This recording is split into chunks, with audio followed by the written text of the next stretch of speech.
I'd like to thank our reader, Nancy Wirtz, for the wonderful reading that she always does. And of course, our CSL music team and Gary Lynn Floyd for the music today. We're beginning our new November series called A Grateful Heart, learning how to truly live from a place of gratitude. And our topic today is of that same name, a grateful heart. No matter what your life might look like in this moment in time, I suspect that we've all experienced gratitude at some point in our lives. Whether it be for a fabulous meal, for that bicycle we got at Christmas when we were young, or perhaps for a good friend who just happened to show up at the perfect time to help you celebrate something, or perhaps to pull you out of the dungeons of your mind during some challenge that you were encountering. Today is all about living each day with a grateful heart. And here's your question for the week. What is that one choice that you can make today to adjust your perspective to gratitude, to take action and refuse to quit around your challenges, and to develop habits which increase gratitude? One more time. What is that one choice that you can make today to adjust your perspective to gratitude, to take action and refuse to quit around challenges, and to develop habits which increase gratitude? I love that phrase, what we appreciate, appreciates.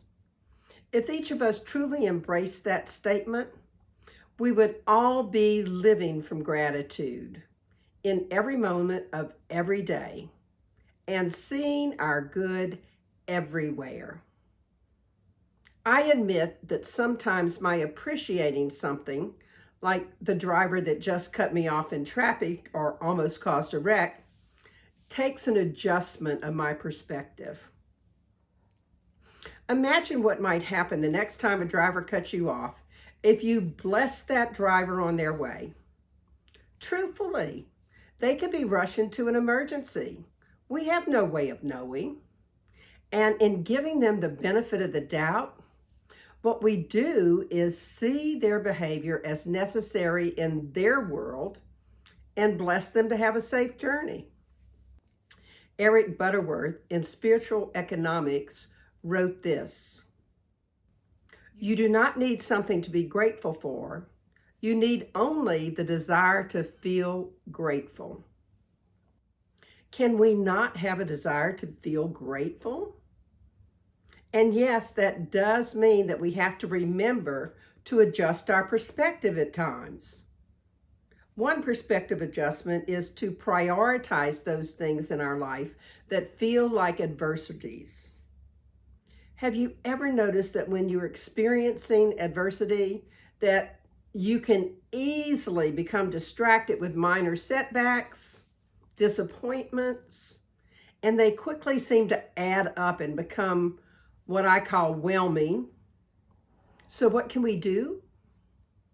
We can remember to differentiate between the minor inconveniences and the real obstacles that are major. For example, having a car problem and it maybe having to take the bus to work is a minor inconvenience. On the other hand, losing your job and not having the money to pay your car note is a major inconvenience and a major obstacle in life. And when we can prioritize these adversities, we can determine what is most pressing and develop an effective plan of attack. In This Thing Called You, Ernest Holmes wrote this: "When a problem confronts you, take it into the silence of your consciousness. Instead of thinking of the problem, think of the answer. God does not have problems. Therefore, the divine mind is the answer to every human problem." Let me repeat that. The divine mind is the answer to every human problem. Principles never have problems.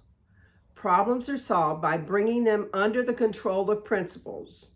The problem is dissolved as the principle flows through it to the correct answer. So allow your adversities to be dissolved by giving it over to the divine mind, where the answer exists to every human problem. Another perspective adjustment is to accept that setbacks and periods of adversity happen to everybody. Challenges are just a normal part of this life when we're in these rent-a-bodies, and staying in the doldrums over them keeps you stuck and in victimhood or in negative thinking. Ernest Holmes wrote this: drop all negative thoughts from the mind.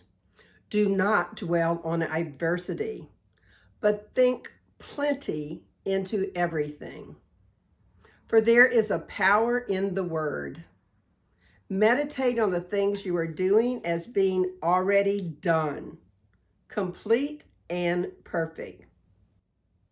And just to clarify, accepting adversity and not dwelling on it does not mean that you won't feel sad or frustrated at times. And I actually recommend giving yourself permission to feel those negative emotions fully. Yet try setting a time limit on how long you're going to dwell on those adversities.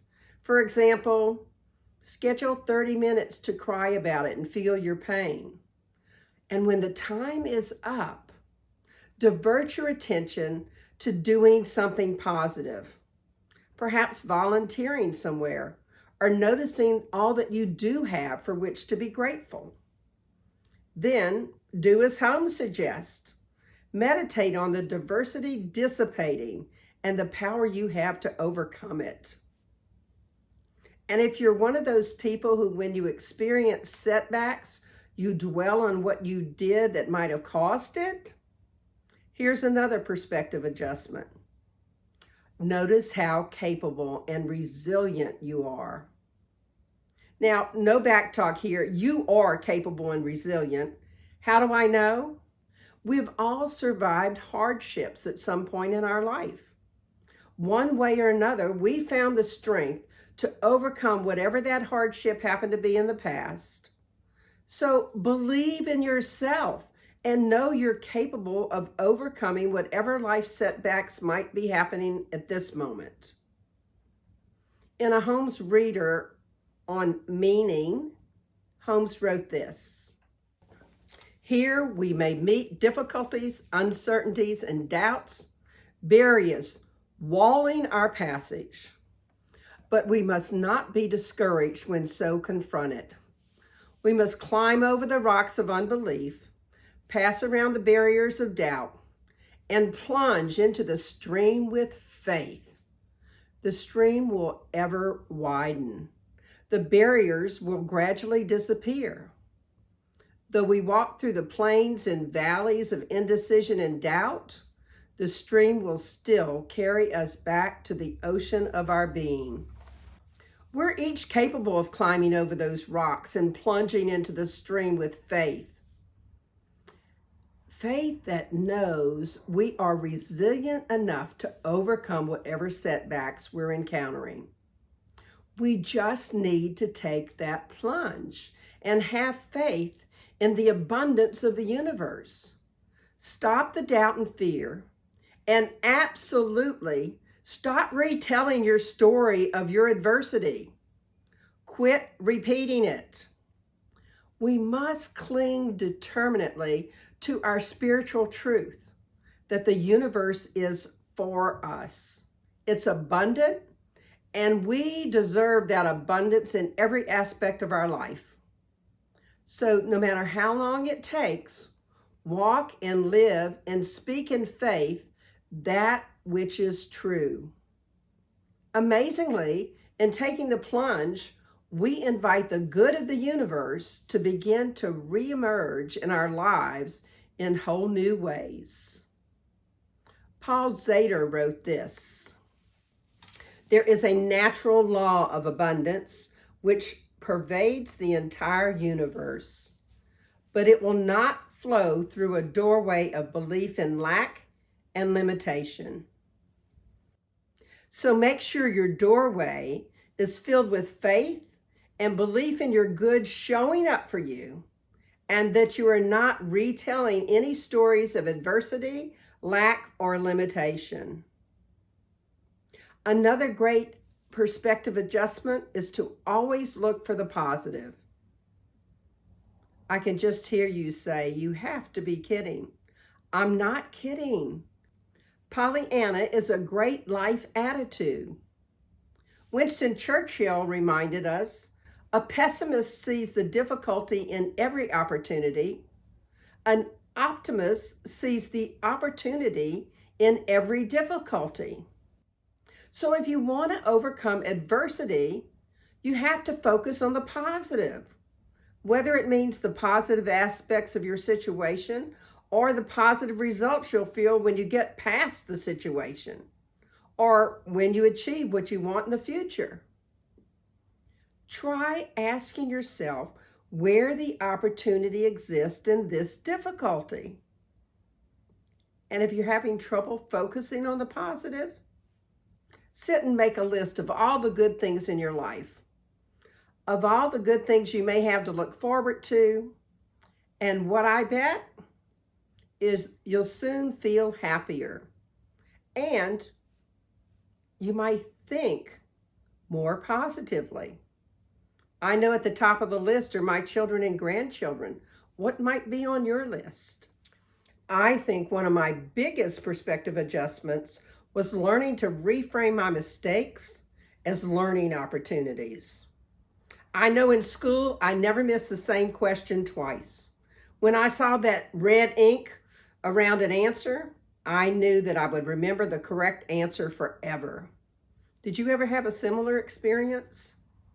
If so, perhaps it's time we no longer look at mistakes as failures. Instead, we understand and acknowledge that something went wrong. We identify what we learned from the situation and what we might do differently the next time around.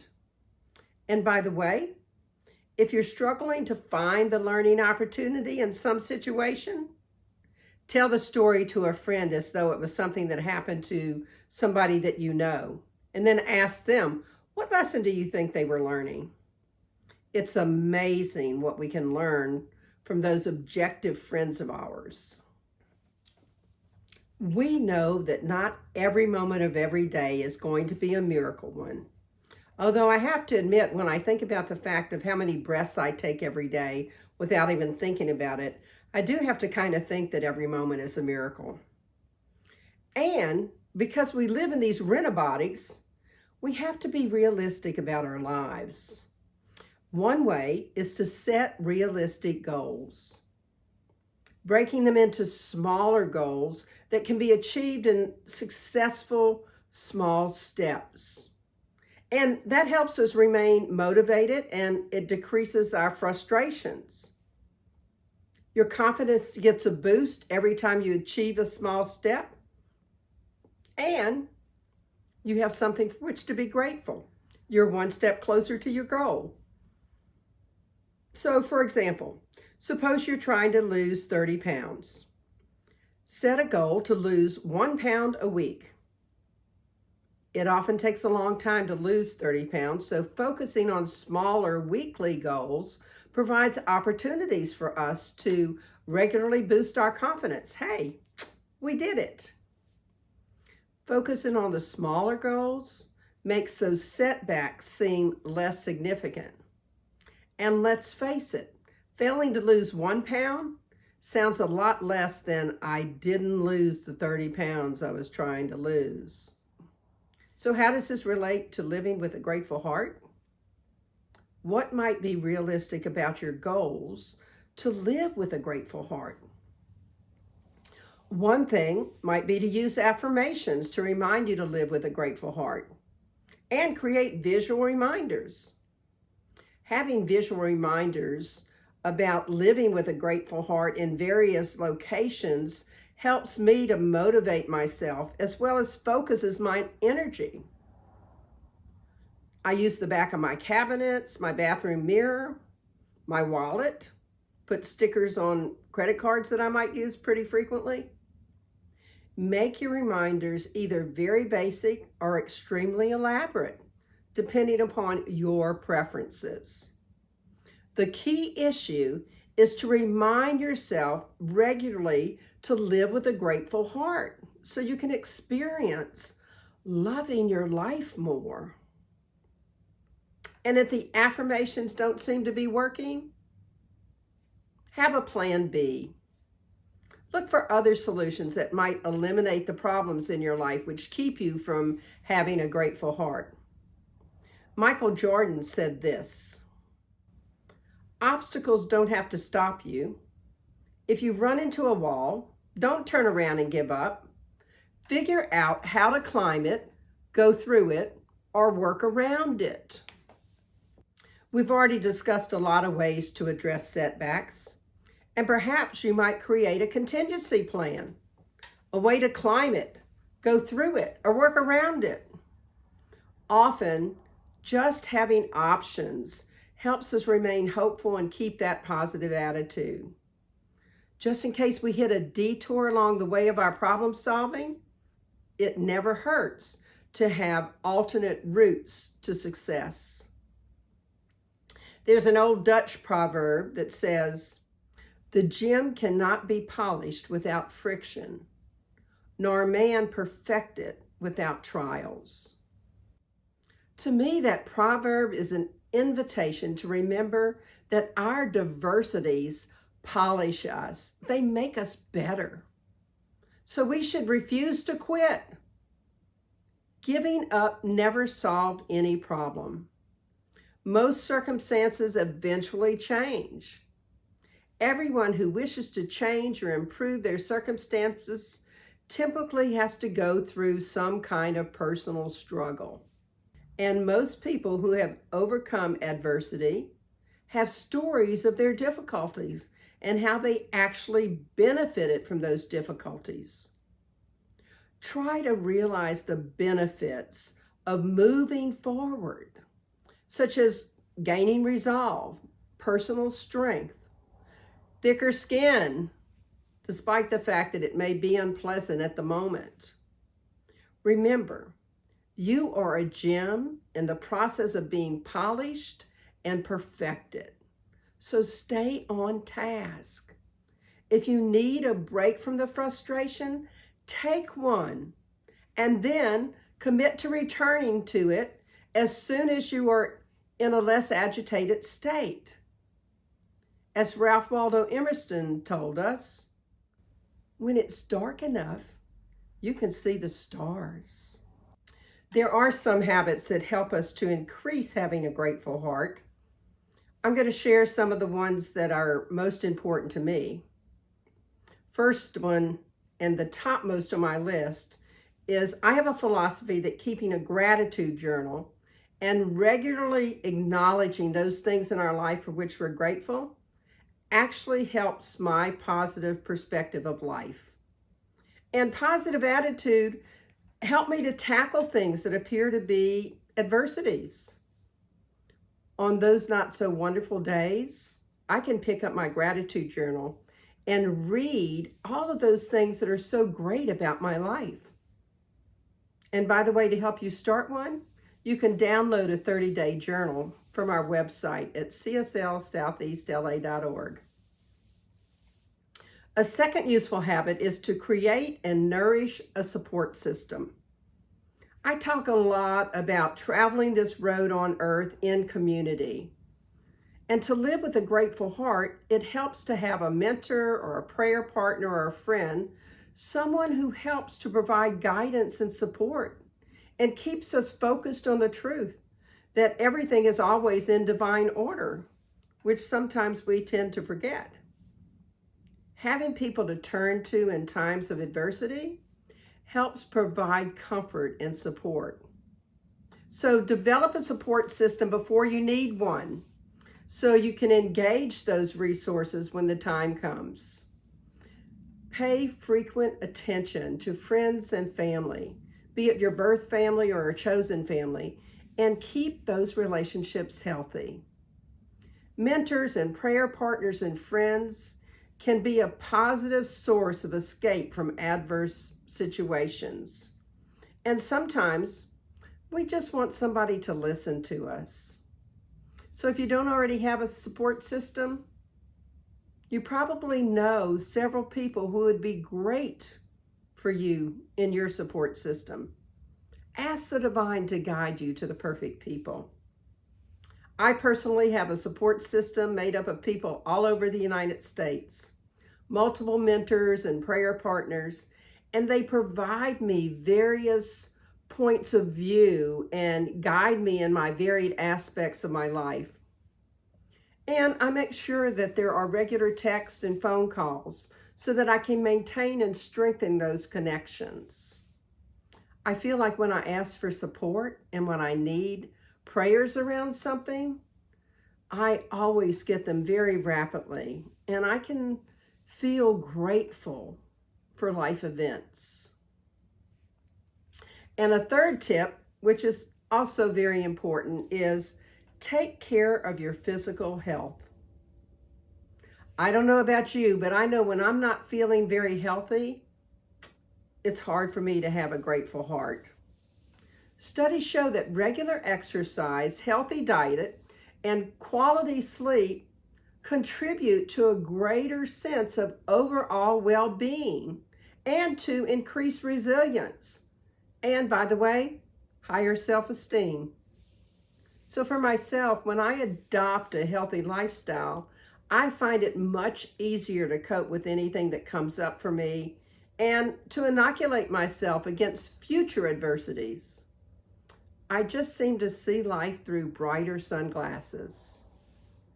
Jean Houston wrote, "We all have the extraordinary coded within us, waiting to be released."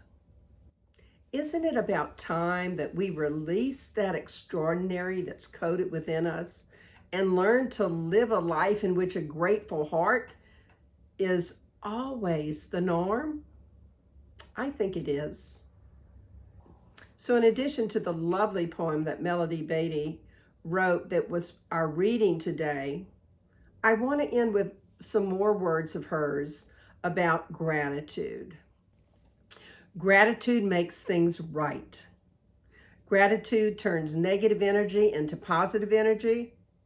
There is no situation or circumstance so small or large that it is not susceptible to gratitude's power. We can start with who we are and what we have today. Apply gratitude, then let it work its magic. Say thank you until you mean it. If you say it long enough, you will believe it. So let's let gratitude work its magic this week in our lives and in the lives of the many people that we touch with our positive energy.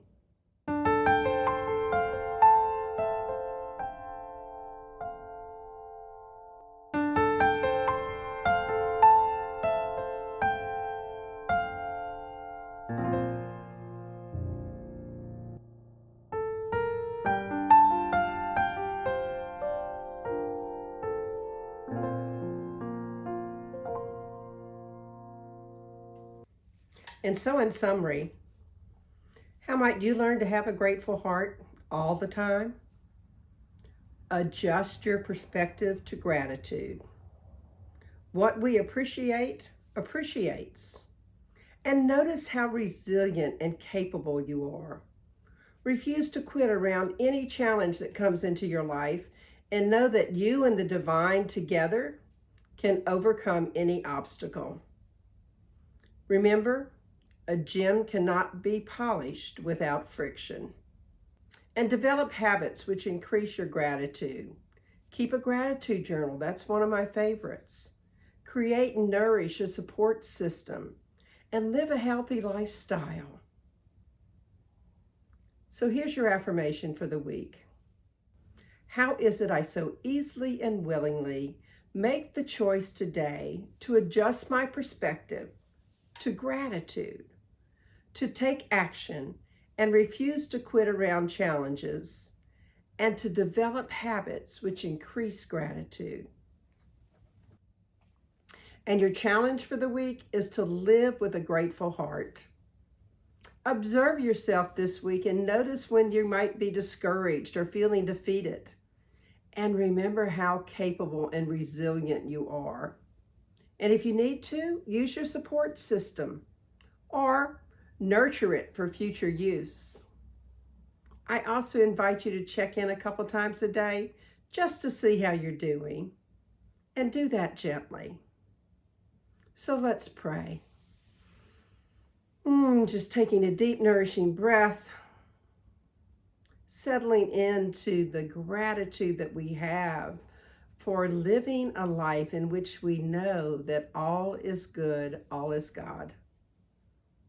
That we are these individual expressions with the extraordinary coded right within us, just waiting for us to release it. So what I know to be the truth is that each of us this week is releasing that extraordinary, that we're allowing ourselves to be polished so that we can be those gems that we've come here to be, bright and shining our light and creating a positive atmosphere on this planet. So I'm grateful. I'm grateful to know that the God without is the God within each of us, moving in, through, and as us. I am so grateful. And it's from that gratitude that I release these words into the law of mind, spirit, and action, knowing the truth that wherever we are, God is, and that God has already said yes to our request. So I can just say amen, and we can affirm it together. And so it is.